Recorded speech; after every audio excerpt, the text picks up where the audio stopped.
70 million people died between 1939 and 1945. Every single one of them was a consequence of decisions made in a single room by fewer than a dozen men, across a window of time no wider than 6 years. September 1st, 1939. 4:45 a.m. The German battleship Schleswig-Holstein opens fire on a Polish garrison. 58 Polish soldiers against a warship. They hold for 7 days. Most people call that the start of World War II. They're wrong about what it means. It wasn't the beginning of a conquest. It was the beginning of a deadline being met. A clock that had been running for years, finally hitting zero. Here's the question nobody asks. Why 1939? Germany's navy was a fraction of Britain's. The Luftwaffe was strong but untested at scale. The army was rearmed but not fully modernized. Generals like Ludwig Beck had resigned in protest. The economic situation was deteriorating. Debt was rising. Raw material stockpiles were thinning. Every rational calculation said, wait. Hitler didn't wait. And that wasn't irrational. That was the plan. This is the part that most documentaries skip. They show you the ideology, the rallies, the anti-Semitism, the territorial hunger. All real, all important. But they don't show you the economic trap that Germany had already walked into. The one that made 1939 not a choice, but a mathematical necessity. Germany in 1939 was not a nation preparing to dominate the world from a position of strength. It was a nation sprinting toward a cliff, betting that it could build wings before it fell. Between 1933 and 1939, Germany spent approximately 90 billion Reichsmarks on rearmament. Think of it this way, that's roughly equivalent to a family spending 9 times their annual income on weapons, while still paying rent, feeding children, and keeping the lights on credit, with no clear income source to repay it. By 1939, Germany's foreign currency reserves were nearly exhausted. The regime was financing rearmament through a complex system of deferred payment, IOUs called MEFO bills, essentially printing money with a delay mechanism. Economist Adam Tooze, in The Wages of Destruction, calls it a ticking time bomb inside the German economy. The bomb had a fuse, and it was running out. But here's where it gets unsettling. Hitler knew this. His generals knew this. His economists knew this. And they chose to go to war anyway. Not despite the weakness. Because of it. There is a logic to striking before you're ready. If waiting means you'll never be ready at all. If the window closes. If the enemy catches up. If the internal system collapses before the external conquest begins. That is the terrifying calculation at the heart of 1939. It wasn't madness. It was a trapped animal making the only move it had left. In August 1939, just days before the invasion, Hitler gathered his military commanders at the Obersalzberg. What he said that day has been debated by historians for decades. But the core message, recorded in multiple accounts, was this: the moment for action was now. Germany's advantages were perishable. The window was open. It would not stay open. He wasn't speaking like a conqueror certain of victory. He was speaking like a man who understood that hesitation was its own form of defeat. Colonel General Franz Halder, chief of the German Army General Staff, noted in his diary that Germany's rearmament had produced a military that was strong relative to the present, but would fall behind relatively if war was delayed until 1942 or 1943, when British and French rearmament programs would fully mature. Present strength. Future weakness. That is the only equation that matters here. So the real question isn't why Germany started the war. The real question is, what had Germany already set in motion that made stopping impossible? But before we get to the trap closing, there's a document. 1 meeting. 5 men. And a deadline so precise it reads less like military planning and more like a death warrant with a signature and a date. What was written in that room in November 1937 changes everything you think you know. Here is something that doesn't fit the standard story. In 1937, Hitler told his inner circle something extraordinary. He set a date. Not a vague timeline. Not when we're ready. He said Germany would need to act by 1943 at the latest. Preferably sooner. This is documented in the Hossbach Memorandum. November 5, 1937. A secret meeting. 5 men in the room. Colonel Friedrich Hossbach took notes. Those notes survived the war. Hitler didn't talk about ideology that night. He talked about economics, resources, time. He talked like an accountant reading a terminal diagnosis. The mystery isn't why Germany wanted war. Expansionist regimes always want war. The mystery is the specificity, the deadline, the almost bureaucratic precision with which a genocidal dictatorship scheduled its own apocalypse. Why 1943 as the outer limit? Why not 1945? Why not 1950? Because Germany's rearmament had a structural problem that most people never learn about in school. It was built for a sprint, not a marathon. The MEFO bill system, that deferred payment mechanism propping up German military spending, was designed to mature between 1938 and 1942. When those bills came due, Germany would face a financial reckoning it could not survive without either conquering new resources or collapsing economically. There was no third option. That's not a metaphor. That is the literal fiscal architecture of the Third Reich. Historian Richard Overy puts it plainly. Nazi Germany's war economy was structured around the assumption of early victory. It could not sustain a long war. It was never designed to. Some historians, including Tooze, go further. They argue the regime understood this from the beginning. The entire rearmament project was a calculated gamble. Build fast. Strike fast. Extract resources from conquered territories. Then sustain the machine on stolen wealth. But here is the detail that makes the skin crawl. The conquered territories were already factored into the budget projections. Before a single soldier crossed a border. Before a single shot was fired at that Polish garrison at 4:45 a.m. The wealth of Poland, France, and eventually the Soviet Union was already penciled into Germany's economic survival plan. The war wasn't a means to an end. The war was the economic plan. So who actually knew this? And who was kept in the dark? The answer to that question sits inside the German High Command, and what happened to the men who figured it out first is one of the quietest betrayals in military history. 3 generals. 3 different fates. None of them stopped what was coming. The German High Command was not a unified machine. That's the first thing to understand. By 1938, 3 of Germany's most senior generals had either resigned or been forcibly removed. Field Marshal Werner von Blomberg, General Werner von Fritsch, Colonel General Ludwig Beck. All gone. All replaced with men more willing to follow orders, or less positioned to resist them. Beck resigned in August 1938. He wrote a formal memorandum opposing the planned invasion of Czechoslovakia. He called it strategically premature, potentially suicidal. He believed Germany could not survive a 2-front war against Britain, France, and the Soviet Union simultaneously. He was right. And nobody listened. What replaced genuine strategic debate was something more dangerous. A system where Hitler's intuitions became operational doctrine. Where dissent was career suicide. Where the generals who remained learned to present objections in language that sounded like compliance. This matters because it changed the nature of German strategy fundamentally. Real strategy involves honest assessment of weakness. What Hitler's inner circle produced after 1938 was something else entirely. It was rationalization dressed as planning. Ludwig Beck resigned his commission in August 1938. He did everything a man of conscience inside a military system could do. He wrote memoranda. He argued. He warned. He put his objections on record in precise, damning language. Then he walked out. And the machine kept running without him. Beck later joined the July 1944 assassination plot against Hitler. When it failed, he was handed a pistol in a Berlin office and told to shoot himself. He had to be helped. The wound wasn't fatal. A sergeant finished the job. That is what happened to the man who said no earliest and loudest. Meanwhile, the generals who stayed, who nodded, who signed, who rationalized, received promotions, field commands, estates, and Knight's Crosses.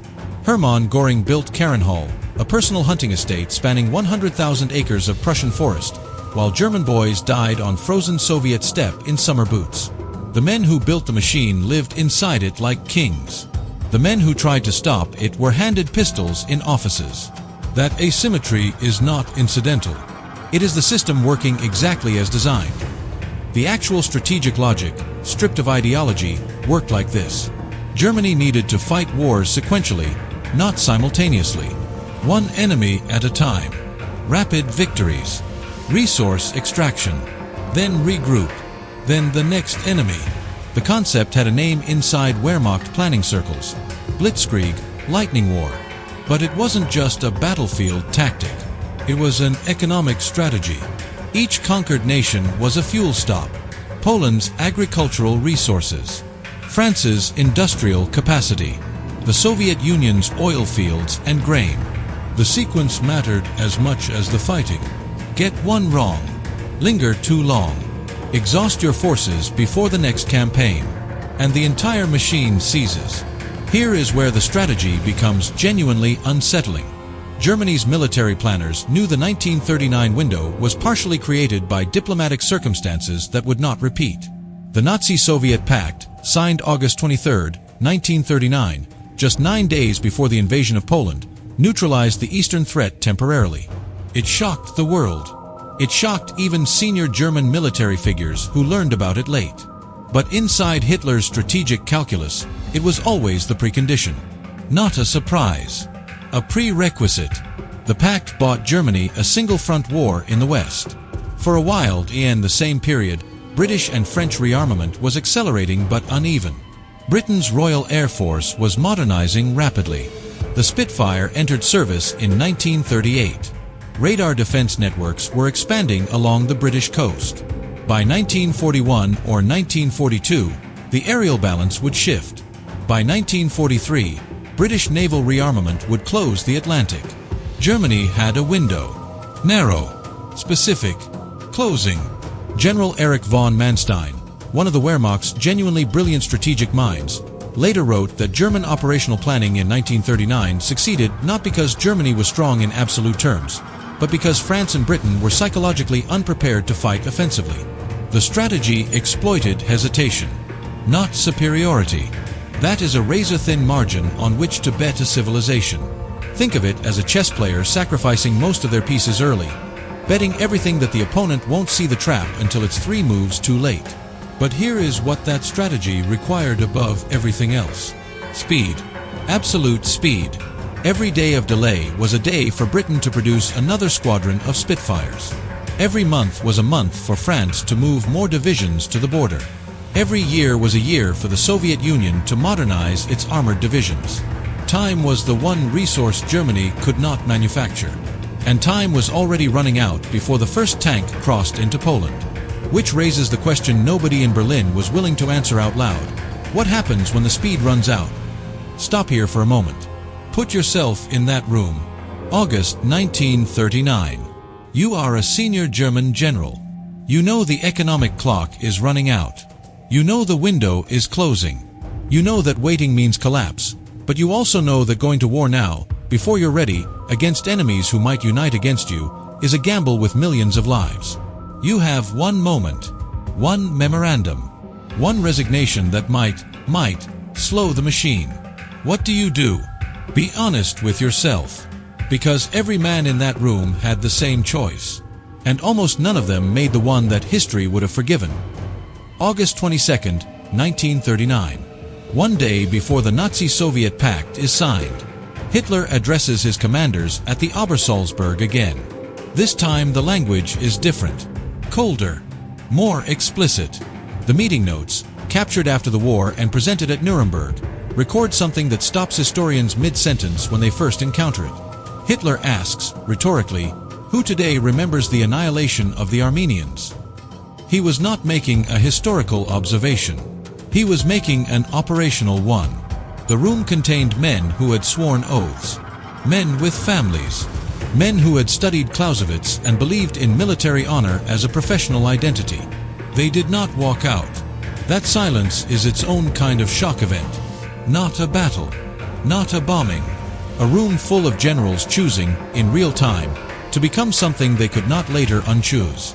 But the conventional shock event came 9 days later. September 1st. The Schleswig-Holstein opens fire. Within 48 hours, Britain and France declare war on Germany. Hitler had not expected this. Or rather, he had expected it and then talked himself out of expecting it. He had watched Britain and France surrender Czechoslovakia at Munich in September 1938 without firing a shot. He had concluded, with dangerous confidence, that they would not fight for Poland either. He was wrong. When the British declaration arrived, eyewitness accounts describe Hitler sitting in silence at his desk. His translator Paul Schmidt delivered the news. Hitler turned to Foreign Minister Ribbentrop and asked, quietly, "What now?" It was not the question of a man executing a master plan. It was the question of a man who had just realized the tightrope had an end. Ribbentrop had assured Hitler Britain would not intervene. That assurance was now worthless. The shock event of 1939 is not the invasion of Poland. Every military timeline expected that. The shock event is the moment Germany's strategic framework, built on sequential wars, isolated enemies, exploited hesitation, collided with reality. Britain and France called the bluff. Germany was now in exactly the war its own economists had said it could not survive. Fighting on a timeline it could not control. Against enemies it had budgeted to face one at a time. The trap had closed. Not around Poland. Around Germany. And what came next? The letter from a 21-year-old private on the day Britain declared war tells you more about what this system actually felt like from the inside than any general's diary ever could. There is a letter, written by a German soldier. September 3rd, 1939. The same day Britain declared war. His name was Heinrich Böll, 21 years old. Later he would become one of Germany's most important post-war novelists. That day he was a private, newly conscripted, writing to his parents from a mobilization camp. He wrote, "I simply cannot believe that people want this. That anyone wants this." He wasn't writing propaganda. He wasn't performing dissent. He was writing a private letter that he expected nobody outside his family would ever read. The confusion in it is genuine. The fear is genuine. He survived the war. Millions didn't. The psychological impact of September 1939 operated on two levels simultaneously. And they moved in opposite directions. At the leadership level, a creeping, unspoken terror. The plan had assumed controllable variables. Now variables were multiplying beyond control. Hitler's inner circle understood, privately, that the economic clock was still running. Conquest needed to accelerate. There was no room for a prolonged Polish campaign, let alone a sustained British naval blockade. At the civilian level, something closer to numbness than fear. German public reaction to the war declaration has been extensively documented by historians, including Richard Evans. It was not jubilation. That matters. In 1914, crowds had cheered in the streets of Berlin. In 1939, they did not. American journalist William Shirer was in Berlin on September 3rd. He wrote in his diary that the streets were almost empty, that people receiving the news looked stunned, that there was no celebration. No flags waved spontaneously. A population that had lived through one catastrophic war within living memory recognized the sound of the mechanism engaging again. They just couldn't stop it. This is the psychological reality that ideology obscures. The Nazi regime had built a system specifically designed to make individual hesitation irrelevant. Dissent had been methodically removed from every institution: military, judicial, academic, ecclesiastical.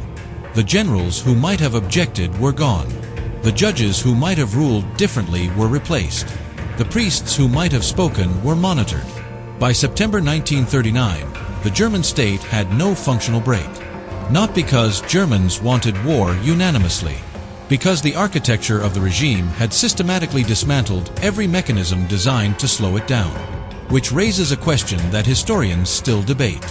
At what point exactly did the trap become inescapable for Germany and for everyone else? Poland fell in 27 days. To understand what that number meant inside German strategic planning, you need to understand what it was supposed to prove. Not to the world. To the economists and generals sitting in Berlin with spreadsheets and depleting foreign currency reserves. It proved the model worked. Lightning war wasn't just tactically efficient. It was fiscally necessary. A prolonged Polish campaign would have drained fuel reserves, ammunition stockpiles, and foreign credit simultaneously. 27 days meant the machine could move again before it seized. Think of it like a shark. Not a metaphor for aggression. A literal biological fact. A shark that stops moving cannot breathe. The German war economy of 1939 had the same structural requirement. It had to keep moving to stay alive. But Poland did something else. Something the strategic planners hadn't fully weighted. It revealed Germany's hand. Britain and France now knew the timeline was real. The hesitation that German strategy depended on, the Munich psychology, the hope that Hitler's appetite had limits, evaporated on September 1st. What replaced it was a slow, grinding mobilization of industrial capacity that Germany's economists had specifically feared. Britain placed aircraft production on emergency footing within weeks of the declaration. Between 1939 and 1940, British aircraft production increased by 72%. That's not a statistic about planes. That's a statistic about the closing window. Every month of that increase was a month Germany's aerial advantage narrowed. Then came the winter of 1939 to 1940. The phony war. 7 months where the Western Front produced almost no significant military action. German forces faced French and British armies across static lines. The Blitzkrieg model sat idle. And idle was dangerous. Historian Julian Jackson, in his study of France's collapse, notes that the phony war paradoxically damaged French morale more than German. French soldiers sat in Maginot Line fortifications waiting for an attack that didn't come. Boredom became corrosive. Command structures grew complacent. Germany used those 7 months differently. Planning, refining, arguing about the Western offensive strategy with an intensity that nearly fractured the high command entirely. Here is where the expansion phase produces its most counterintuitive moment. The plan that ultimately destroyed France was not Hitler's plan. It was not the German High Command's original plan. It was Erich von Manstein's plan, submitted through back channels after the official plan was rejected, eventually reaching Hitler directly. The original German plan for the Western offensive was conservative, a modified version of the old Schlieffen plan. Push through Belgium. Engage the Allied left flank. Grind forward. Manstein looked at that plan and called it predictable. He was right. His alternative, the Sichelschnitt, or sickle cut, proposed sending the main armored force through the Ardennes forest. Terrain that Allied commanders had assessed as impassable for tanks. Terrain that was therefore lightly defended. It was a gamble so audacious that several senior German generals considered it reckless to the point of professional irresponsibility. It worked in 46 days. France fell on June 22, 1940. In economic terms, the conquest was transformative. Germany absorbed French industrial capacity, gold reserves, and raw material stocks. French factories began producing for the German war machine within months. The fiscal breathing room was real and immediate, but it came with a problem that Manstein's brilliance couldn't solve. Britain hadn't fallen. The Battle of Britain began July 10, 1940. It lasted until October 31st. The Luftwaffe flew 2,550 aircraft against RAF fighter commands 1,963. That gap sounds manageable. It wasn't, because the Luftwaffe was fighting over English soil, meaning German pilots shot down over Britain were captured or killed. RAF pilots shot down over Britain often survived to fly again the next day. The attrition mathematics were quietly catastrophic for Germany. By September 1940, the Luftwaffe had lost over 1,600 aircraft. The RAF had lost approximately 1,087. Imagine 2 fighters in a room. One bleeds faster but stays in the room. One bleeds slower but keeps walking out the door and coming back bandaged. The room eventually belongs to the slower bleeder. Britain was the slower bleeder. Operation Sea Lion, the planned German naval invasion of Britain, was postponed indefinitely on September 17, 1940. Hitler never formally cancelled it. He simply stopped scheduling it. That non-decision was its own kind of admission. Germany could not cross the English Channel. Its navy was insufficient. Its air superiority had not materialized. And without Britain neutralized, the sequential war strategy, one enemy at a time, had already failed its most fundamental requirement, which left Hitler with an option that his own economists had specifically identified as unsurvivable. a two-front war, and one specific direction he now began looking, with an urgency that his generals recognized immediately as something beyond strategy. Something closer to desperation wearing the mask of ambition. What Germany was about to do next wasn't strategy anymore. It was a system eating itself, and the 3 million soldiers ordered eastward in June 1941 were the ones who paid the price for every miscalculation made in every Berlin office since 1933. June 22, 1941. Germany invades the Soviet Union. Operation Barbarossa. 3 million soldiers across a 1,800-mile front. It is the largest military operation in human history, and it was launched by a country that had already failed to neutralize its Western enemy, was running on extracted French resources, and whose fuel reserves were calculated in months, not years. Ludwig Beck had warned about exactly this. In writing, 2 years earlier. Nobody had listened then either. The initial numbers were staggering. In the first 3 weeks, Germany captured or destroyed over 4,000 Soviet tanks and 3,000 aircraft. That is roughly equivalent to the entire standing armored force of France, destroyed in less than a month. The scale of early Soviet losses was so extreme that some German commanders privately questioned their own reports. But the Soviet Union was not France. France had 45 million people and a finite industrial base largely concentrated in the north, the precise territory Germany had captured.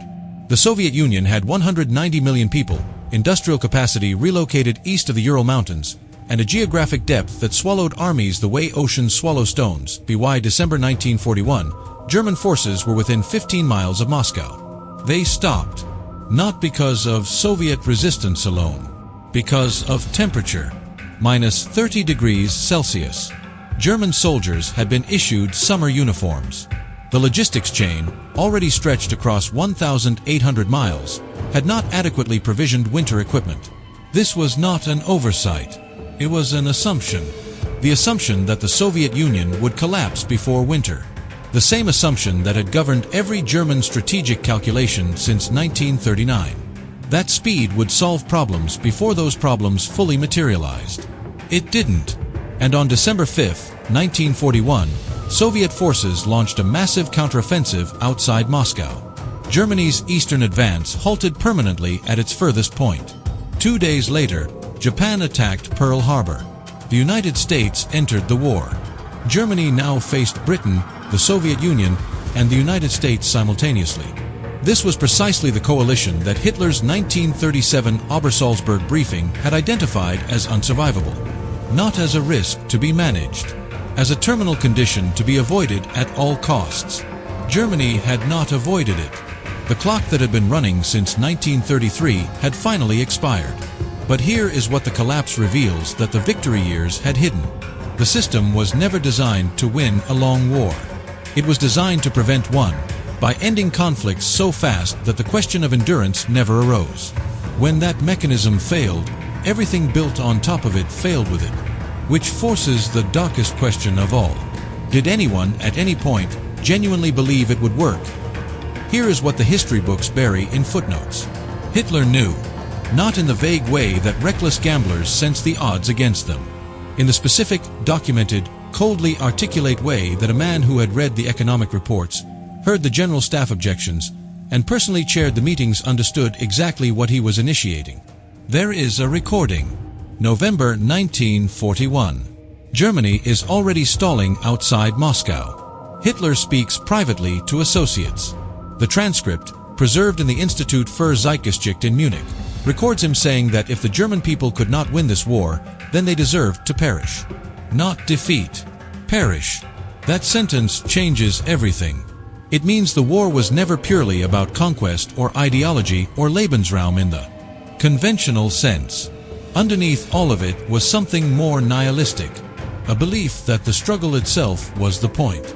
That a Germany which hesitated, which calculated too carefully, which chose survival over action, that Germany had already failed the only test that mattered. The 1939 deadline wasn't just economic. It was existential in a philosophical sense that goes beyond military analysis. Some historians, including Ian Kershaw, argue this worldview was consistent from the beginning.